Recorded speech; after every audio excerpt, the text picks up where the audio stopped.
T'as whispered the robed woman from the bushes. Kleio made out the fugitives in the thicket. After the system error was somehow fixed, she and the ruffian had followed them. He waved frantically in front of him and made a strange sound that Kleio did not assume meant anything. It sounded more like a yipping growl. She would have expressed it similarly. The feeling of having escaped her pursuers, it was merely short-lived. Immediately, that seed of a faint hope was nipped by the bud.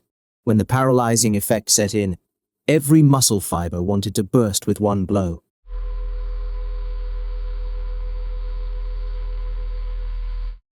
No one could move anymore. An invisible power forced them into rigidity. Several rifle barrels emerged from the bushes. Until just then, they were invisible. Kleio and the others were trapped. Trapped like rats. Whatever triggered the paralysis in them was turned off. They no longer needed it. Whoever wanted to make a run for it was traditionally taken out. The soldiers wore blue and black uniforms and helmets, and seemed to be more advanced than before. Their manners remained the same. Some among them grinned obnoxiously. Their lewd looks left little room for interpretation. For the time being, Kleio felt their pause only mentally, which somehow emphasized the feeling of surrender. The expression suggested how much their discipline was put to the test. There had to be a strict regiment. Such outrages happened only as soon as the superiors turned away, or expressly on their orders. She didn't like the mental cinema at all. Just at the moment when Kleio questioned their tight posture, they stepped aside, and a man emerged from their ranks. Unlike his comrades, his uniform was spotless, and he wore medals on it, freshly polished, which made it sparkle. That, as well as his puny stature and his greaseback hair, made it difficult for Kleio to take him as seriously as the situation recommended, reminding her of the Hitler Youth, of someone who wore his Napoleon complex with pride. He waved his childlike hands, and the soldiers lowered their weapons, except for one who kept the prisoners in his sights. One prisoner in his sights spat at their feet. It was his usual reaction when it came to their kind. Sigeb wamun falbe. Mafrikien Laxarian. The ruffian gave off with a manner that could be understood as a provocation in any language. His dialect seemed coarser by nature. Unexpectedly, the gnome jumped up to his face with one blow, knocking him to the ground. Side by side, all the prisoners were brought to their knees. The ruffian knelt beside them as he came up, spat again. This time there was a fair amount of blood mixed in. On his knees, he was almost as tall as the leader of the soldiers in the stand. Both indulged in a competitive stare, for which the little had little patience for. This prisoner was too rebellious for his taste. Briskly he took the pistol from its holster, held the barrel to his forehead and pulled the trigger. Kleio watched right next to him, and did not want to believe it. He shot the ruffian in the head and made it look secondary. Immediately, her hearing plummeted. Dull silence gave way to a whistling sound. The shock came instantly. She had never seen anyone die. It escaped her how the girl with the short hair and the boy lost their minds because of it. The girl wanted to go to him, but the boy held her tight.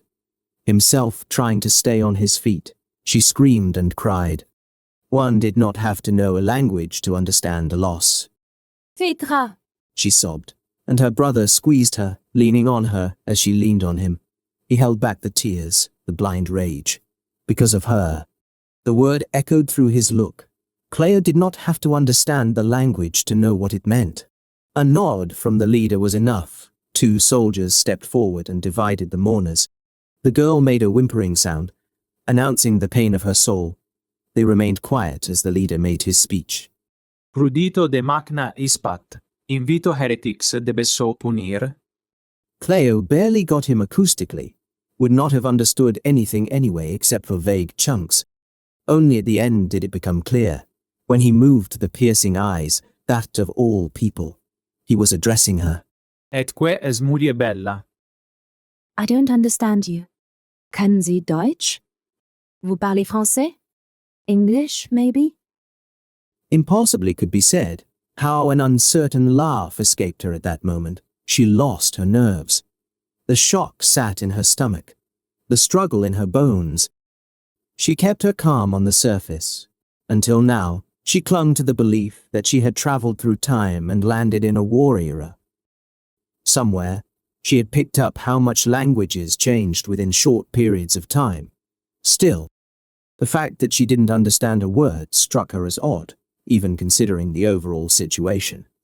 She looked at the dark uniform and nothing she had ever seen matched this symbolism. No swastikas or eagles, no sickles, hammers and compasses, no stars and stripes. Crosses of red, gold and white squares on the blue ground of a flag. A medal was modelled after a man attached to a cross, and it looked remotely like Christ, just thoroughly different, as he practically represented the cross itself, and within a larger symbol merged with it. The signs were foreign to her, so she had either landed in a country with whose history she was not at all familiar, or a country that did not exist, at least not in the world she was born into. Meanwhile, her language skills were causing unrest among the soldiers, and once again confusion. Some were seemingly debating where these foreign sounds were coming from. Their leader did not like the commotion at all, the blasphemous sounds coming out of that mouth. Someone was called to account for it. By force. Reflexively, he discharged the anger in a slap to the face.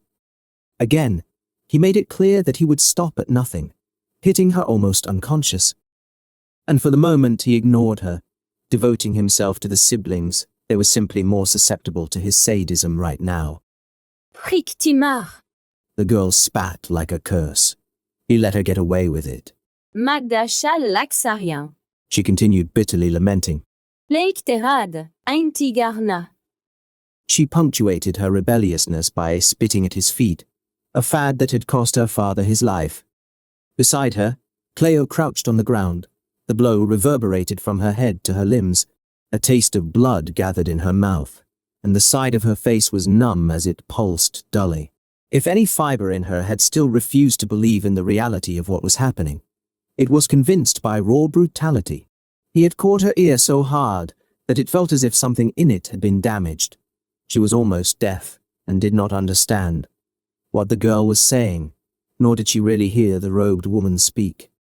Merely distant voices, over which again a muffler was superimposed. The numbness had become stronger again, had spread from the ear into her control center, and had, for a short time, almost led to a system crash. Only when the overstimulation cleared from her sense of hearing did she hear the first clear words. She was therefore quite surprised to hear what was being discussed.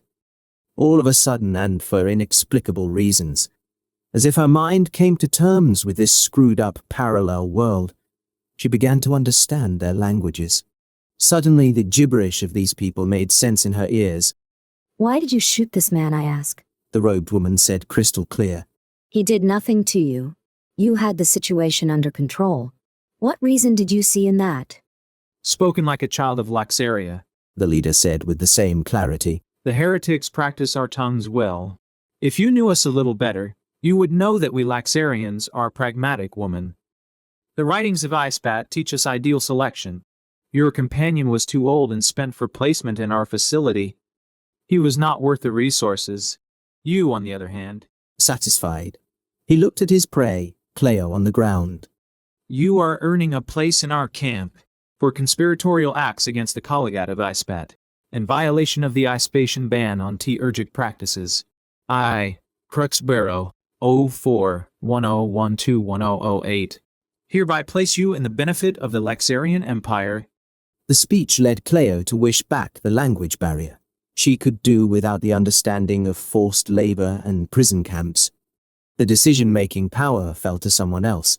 Being picked up with the enemy sealed the sentence. The things found in the prisoner's possession literally spoke volumes. The woman's book infuriated the faithful of Ispat. They did not waste a moment after the discovery of its contents and set fire to the forbidden pages, acting as if they would love to burn the pagans along with it. Instead, they were put in chains and led away before the last smoke escaped from its charred sheets.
Stay tuned for weekly chapters.